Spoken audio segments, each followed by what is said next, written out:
Jesse, yesterday I'm was so history. excited. I'm so excited to talk about It this. was it was history. It was history. It was like it was my favorite day ever at Chase Field. Like Jesse loves I've baseball. seen some pretty cool things at Chase Field, but yesterday it was the best. Jesse loves baseball. He loves Chase Field when the roof is open, and he loves rain. I do love rain. Yes. He got all of that yesterday in Chase Field's first ever rain out. Now, people were dunking on the Diamondbacks, and they were using our video footage to do so, and understandably so. However, it's wild how many people don't really understand what's going on with the Chase Field roof as far as what's actually broken on it. There's just, people just don't get familiar on it. So, especially now with the new lights and the new sound system, we're getting some of that as well. Like, why did you spend the money on that instead of the roof? The roof still works. The roof still works. And there's actually nothing wrong with the roof. There's nothing broken. There's nothing wrong with it. What is wrong with it is that the roof is old. There's something wrong with it. Well, it's old as hell is what's wrong with it. And they had basically safety inspectors with what sounds like a company come in and tell them that one of the cables could come loose when they, could break essentially and come loose. And that would be a very bad thing considering where those cables are located and if there were people in the stand. You have no idea what kind of, injury could occur due to a cable snapping and falling into a crowd of people. I don't even want to bring up the movie Ghost Ship, but go check that on YouTube. You'll see that. Anyway, there's a whole other thing here, though. It's mostly about, if something were to happen, having some sort of, safety measure in place. Before, the Diamondbacks were looking at replacing the roof mechanism, which was going to cost a lot of money. Tens of millions of dollars. Like, who knows how much it would have cost for them to actually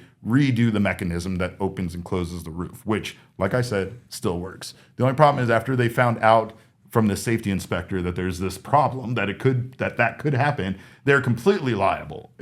Obviously, in the first place, they're liable, but now they know that it could happen. They're further liable for anything because at least you can claim some ignorance if you didn't have a health inspector come in and say, these are really bad, right? Or whoever this guy is, right? So they are going to install a catch-all system. It sounds like it's going to be a net. It's not going to prevent the big opening. It's going to go on the sides where those cables actually are. But again, that safety precaution. Could you imagine if it was a net? Just over the whole sky.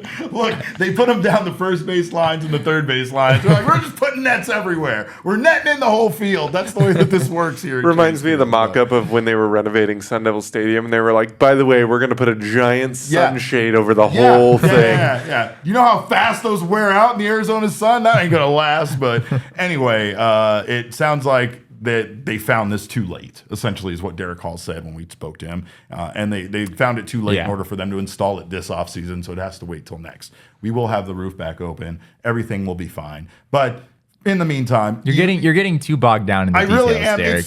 Chase Field has a roof. Hilarious that it has a roof that opens and closes that they couldn't close while it was raining. I don't know. Sometimes rainstorms just happen in the desert, so you can't always blame people for these things happening. But it's not a good look. It's not a good. Can we go to this is what Torey Lovello had to say about the chaos that was happening as this game was ultimately rained out.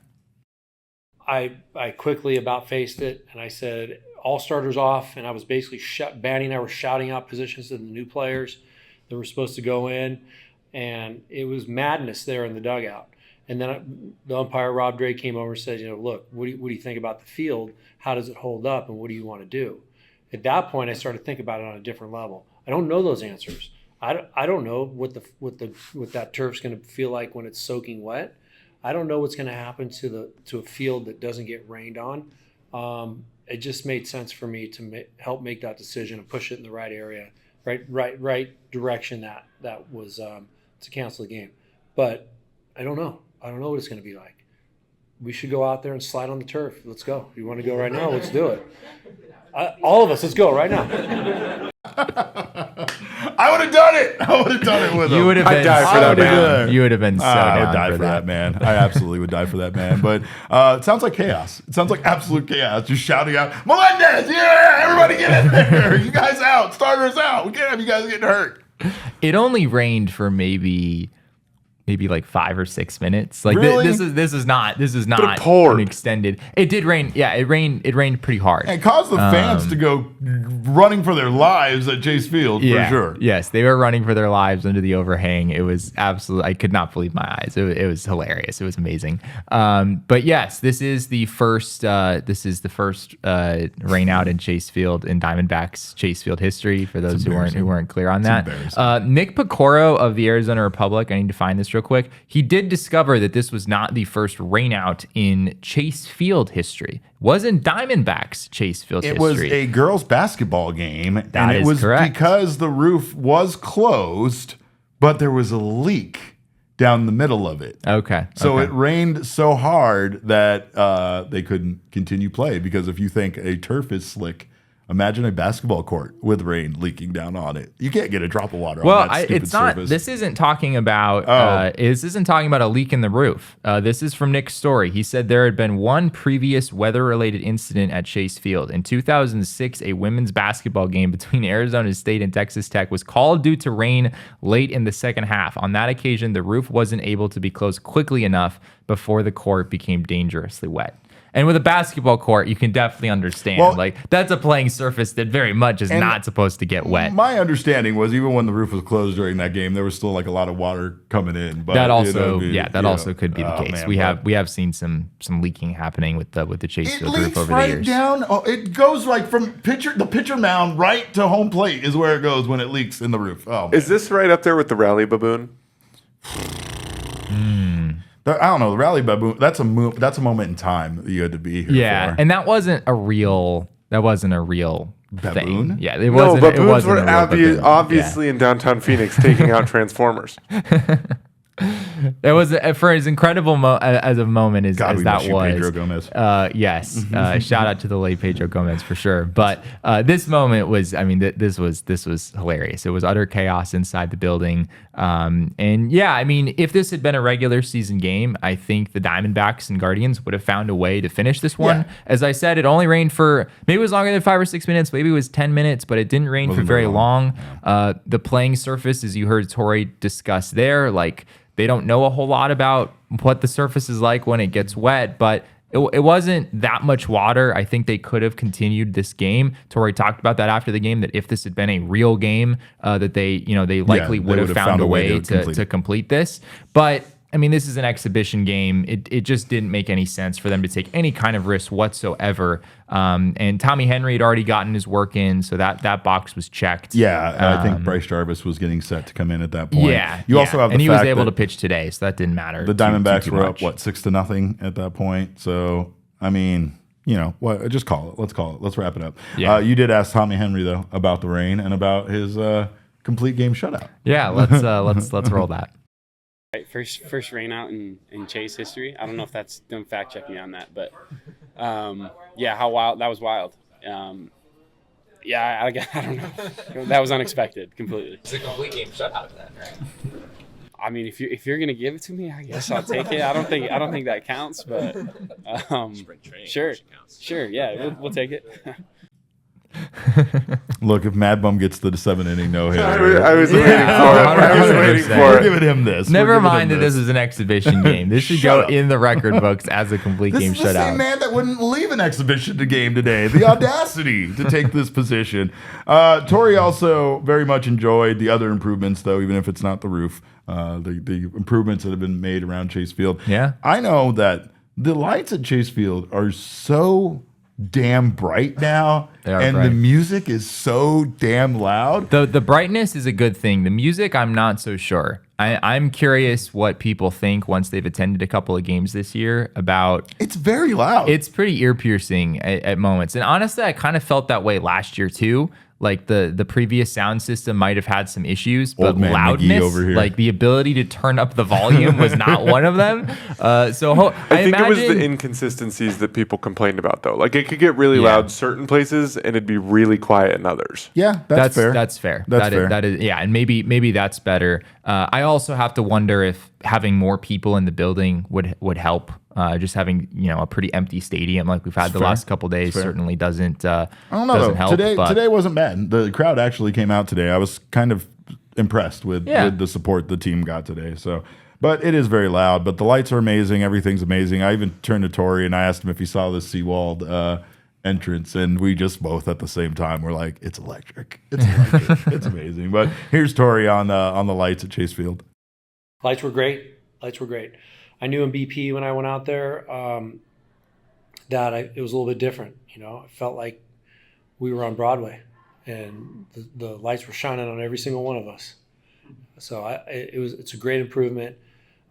This organization did a great job in putting some really special lights in there. Why is he so folksy?